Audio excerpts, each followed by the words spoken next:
Bonjour et bienvenue dans Tête à Tête. Notre invité cette semaine est l'ambassadeur de la République islamique d'Iran en France, Mohammad Ahmadinejad. Merci beaucoup, monsieur l'ambassadeur. Merci à vous de proposer cette interview.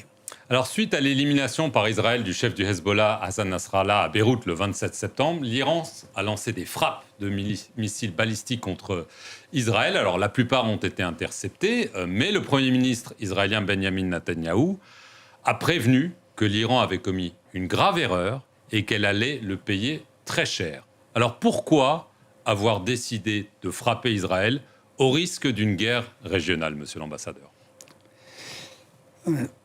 Monsieur Perelman, en effet, la décision de l'Iran n'était pas après l'incident que vous avez mentionné, l'agression contre le chef d'un parti politique au Liban, mais c'était après l'assassinat de M. Haniyeh en Iran, quand il était invité officiel pour la cérémonie du nouveau président de la République. C'était au mois de juillet. C'est ça, c'est vrai. Et puis, comme l'Iran avait été l'objet d'une attaque illégale et une agression contre le droit international, l'Iran a voulu répondre, comme il avait fait la première fois pendant l'agression israélienne contre notre consulat à Damas. En avril. En avril. Donc là, ce n'est pas une réponse à l'élimination de Hassan Nasrallah ? Non, ce n'était pas seulement à ça, mais il était décidé, ce qui était normal à notre point de vue, et nous avions un droit de réponse sur le droit international et surtout sur le... Ça a été condamné par la communauté internationale. C'est un acte de guerre, monsieur l'ambassadeur. Oui, vous savez, quand on a fait... quand on a subi cette attaque contre M. Haniyeh à Téhéran, on s'était adressé, comme d'habitude, au Conseil des Nations Unies. Mais il n'y a pas eu d'une réponse ni une réaction, même médiatique, et une publication, une déclaration, tout ça. Donc, comme la première fois, cette deuxième fois aussi, l'Iran n'a pu obtenir une réponse dissuasive, si vous voulez bien, contre les missiles. Contre l'assassinat de M. Haniyeh. Donc vous envoyez des missiles. Et puis, on nous a dit attendez, on va avoir un cessez-le-feu à Gaza. Et l'Iran a attendu 2 mois.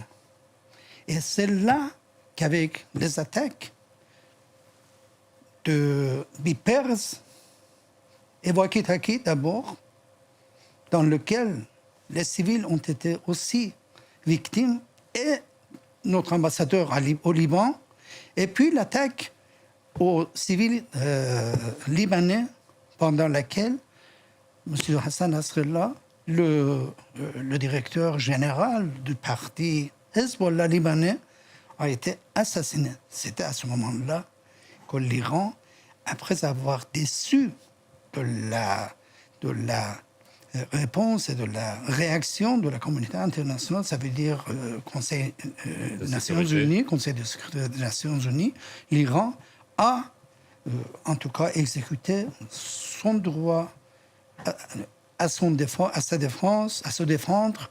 Mais l'Iran a déclaré la guerre à Israël, et Israël est supérieur militairement. Est-ce que vous ne craignez pas d'être annihilé par Israël ? Non, à un autre point de vue, ce n'était pas une déclaration de guerre. Ah bon ? Mais pour les Israéliens, ça l'est. Ah bon, Israéliens, à chacun sa commentaire et sa conclusion. Vous craignez le pire, qu'Israël frappe l'Iran très très durement ? Vous voyez, M. Perelman, ce n'est pas très récemment qu'Israël a touché à l'intérieur de l'Iran les intérêts, les hommes iraniens, les scientifiques, tout ça. Mais pour ça aussi, on est prêt à nous défendre. Mais justement, on a vu Benjamin Netanyahou s'adresser au peuple iranien, lui demander de se soulever contre ce régime. On a parlé de Ismail Haniyeh, vous avez mentionné des scientifiques, on sait que vos centrifugeuses nucléaires ont été sabotées. Israël a une très forte infiltration en Iran. On sait qu'il y a eu un mouvement de contestation suite à la mort de Mahsa Amini aux mains de la police. L'Iran est très fragile. Est-ce que vous ne craignez pas que le régime soit renversé L'Iran- avec l'encouragement d'Israël et peut-être des États-Unis. L'Iran n'est jamais fragilisé. Et l'Israël, ça, en soi-même montre que le régime israélien est un régime qui est toujours en train de s'intermêler dans les affaires intérieures des autres pays. L'histoire de 75 ans, M. Perelman, montre que le régime israélien n'est pas un régime normal, malheureusement. Et l'appel des Iraniens, tout ça, les Iraniens sont beaucoup plus sages de tomber dans le piège. Ils sont de peut-être quelqu'un. fragiles. Le régime est fragile. Bah, jamais. Pourquoi le régime doit être fragile? Nous avions une élection. Tout le monde a vu qu'il y a une participation massive. Il y a... mais vous savez, M. Perelman, en tout cas, l'Occident, et à la tête duquel les États-Unis ont imposé un embargo inhumain contre le peuple iranien, qui a touché beaucoup de foyers en Iran, à la capitale et dans les différents parties du pays. Et ça, c'est un acte de vraiment de faire, de créer, de protestation, tout ça. Il faut distinguer les choses. Donc vous n'avez pas peur? Jamais. On n'a jamais peur. Alors, est-ce que l'Iran est prêt à changer sa doctrine officielle sur le nucléaire? On sait que l'Iran a toujours dit qu'elle ne voulait pas l'arme nucléaire. On a quand même entendu le conseiller du guide suprême, Kamal Kharrazi, affirmer récemment que si jamais l'Iran se sentait menacé, et on peut le penser que l'Iran se sent menacé en ce moment, elle n'exclurait pas la possibilité de passer du civil au nucléaire. C'est donc le cas. Est-ce que l'Iran aujourd'hui est prêt à sauter le pas du nucléaire? Premièrement, M. Perelman, le nucléaire, comme l'arme, n'a aucune place dans la doctrine défensive iranienne. Mais M. Kharrazi a laissé entendre que ça peut changer. Tout ça peut être prévoir à l'avenir, mais pour le moment, et même pour l'avenir, l'Iran ne croit pas à utiliser, à construire, à utiliser les armes de destruction massive, y compris les armes nucléaires. Donc ça n'a pas changé. S'il y a maintenant... Jamais. Ça n'a pas changé. Et puis, en tout cas, les bruits qui courent ici et là, ce n'est pas vrai. L'Iran s'est toujours appuyé sur son peuple et sur son capacité défensive qui est locale et construite par les jeunes Iraniens.